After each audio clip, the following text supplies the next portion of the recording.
કે 35 foot aluminium extend ladder છે તેના ઉપર ચડવાની રીત તો કેવી રીતના ચડાય। જેમ આગળ આપણે વાત કરી કે 35 foot aluminium extend ladder pitching method એટલે કે લગાવવાની રીત, બરોબર, એ જોઈ હવે આપણે એની ઉપર કેવી રીતના ચડવું એના વિશે વાત કરશું। તો આ એક લેડરની પણ એક ડ્રીલ આવે છે, બરોબર, કે જેના થકી ડ્રીલ દ્વારા પણ કામગીરી કરતા હોય છે। તો એવી રીતના લેડરમાં ડ્રીલ દ્વારા પણ થતું હોય છે પિચિંગ, અને ચડવાની રીત પણ ડ્રીલ દ્વારા હોય છે। તો એના વિશે આપણે થોડીક વાત કરીએ તો કે 35 ફૂટ એલ્યુમિનિયમ એક્સટેન્ડ લેડર ઉપર ચડવું કેવી રીતના, તો કે સાવધાન રહેવું જોઈએ। એટલે કે જો ડ્રીલ કરીને તમે આવો છો તો લેડરની પાસે આવીને તમારે સાવધાન થવાનું છે, બરોબર। સાવધાન થયા પછી ચડતા સમયે ડાબો હાથ, ડાબો પગ અને ડાબો હાથ રાઉન્ડ પર હોવા જોઈએ। જો તમે ચડો છો રાઉન્ડ ઉપર એટલે ડાબો હાથ અને ડાબો પગ, જમણો હાથ અને જમણો પગ, એવી રીતે સ્ટેપ બાય સ્ટેપ તમારે ડાબો હાથ ઉપાડો છો તો ડાબો પગ જ, જમણો હાથ ઉપાડો છો જમણો પગ જ, એવી રીતના સ્ટેપ બાય સ્ટેપ ઉપર ચડવાનું હોય છે, બરોબર। પગ અને હાથ વચ્ચે કમસે કમ 3 રાઉન્ડનું ગેપ હોય છે। એટલે કે તમે જે તમારો પગ છે એનું બંને પગ, બરોબર, અને બંને હાથ છે પહેલા તો ઊભું રહી જવાનું છે ટાઈટ થઈ, અને બંનેની વચ્ચે કમસે કમ 3 રાઉન્ડનું ગેપ હોવો જોઈએ, તો તમે તરતા ટાઈટ થઈને ઉપર ચડી શકશો, બરોબર। એક જ તરફના પગ અને હાથ એક સાથે ચાલવા જોઈએ। જેમ આપણે આગળ વાત કરીએ કે ડાબો પગ ઉપાડો છો તો ડાબો હાથ જ ઉપાડવાનો છે, જમણો પગ ઉપાડો છો તો જમણો હાથ જ ઉપાડવાનો છે, બરોબર। એમ રાઉન્ડમાં સ્ટેપ બાય સ્ટેપ નજર સીધી રાખવી જોઈએ, એટલે ચડતા વખતે નજર ઉપરની બાજુ સીધી રાખવી જોઈએ, બરોબર। કોઈ ચડતું કે ઉતરતું હોય તો બીજા વ્યક્તિએ સીડી પકડવી જોઈએ છે।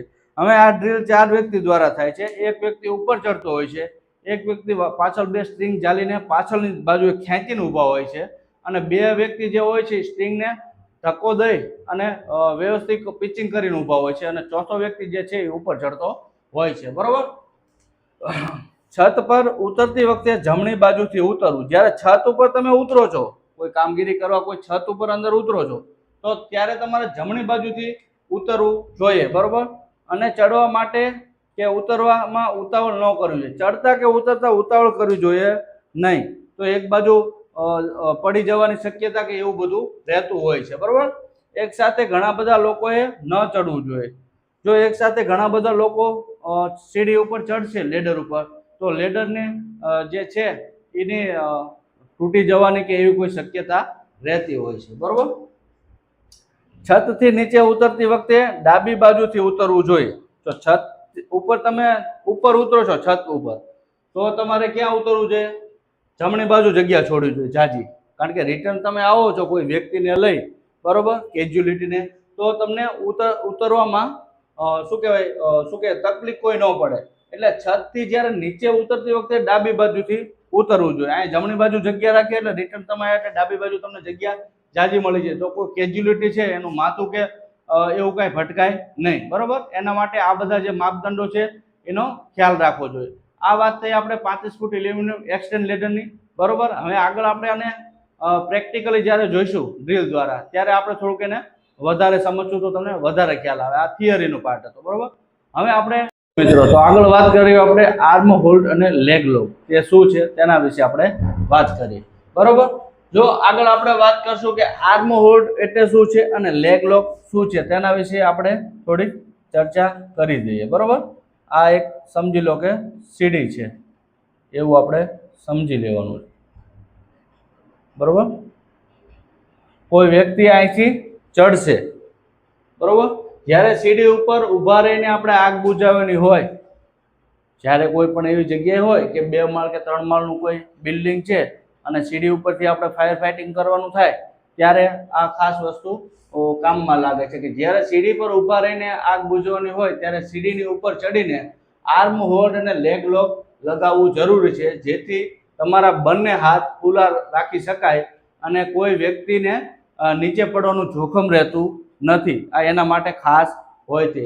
કોઈ વ્યક્તિ છે અહીંથી ચડશે અને એને કમ્ફર્ટેબલ થયું કે ભાઈ ઉપર છે 2 રાઉન્ડ કાઢેલા છે અને અહીંયા હું ઊભો રહું ફાયર ફાઇટિંગ કરું તો મને કમ્ફર્ટેબલ છે, બરોબર, તો જે અહીંયા ઊભો રહ્યો છે ત્યાં છે આર્મ હોલ્ડ કરશે।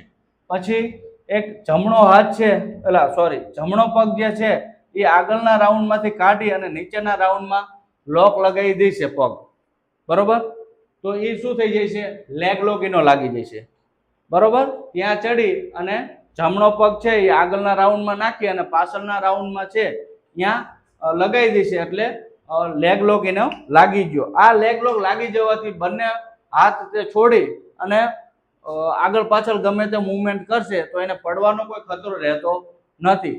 તો જેના હિસાબે ખતરો રહેતો નથી, કઈ જોખમ એના ઉપર રહેતું નથી, એટલે ફ્રી માઇન્ડથી તે ફાયર ફાઇટિંગ કરી શકશે, બરોબર.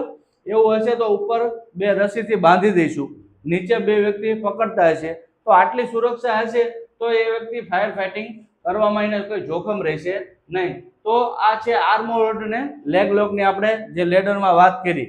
જ્યારે આપણે આને ડ્રીલ કરાવશું, બરોબર, પ્રેક્ટિકલ, ત્યારે કેવી રીતના આર્મરોડ લેગ લોક છે એ તમે જોઈશો. આગળ વાત કરી કે લેડરનું રખરખાવ, લેડરને કેવી રીતના રાખવી જોઈએ, તો તેના વિશે આપણે વાત કરીએ, બરોબર. કે લેડર રખરખાવ એટલે કે લેડરને કેવી જગ્યાએ રાખવી જોઈએ, તો કે લેડરને જમીન પર ઢસડવું કે પટકવું જોઈએ નહીં.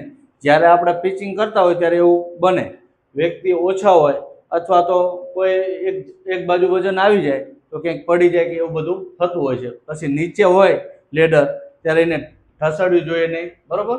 તો આવી બધી એની સુરક્ષા રાખવી જોઈએ, સુરક્ષિત જગ્યાએ રાખવી જોઈએ, બરોબર. કોઈ પણ વ્યવસ્થિત જગ્યાએ એની જે સ્થાન છે ત્યાં એને રાખવું જોઈએ.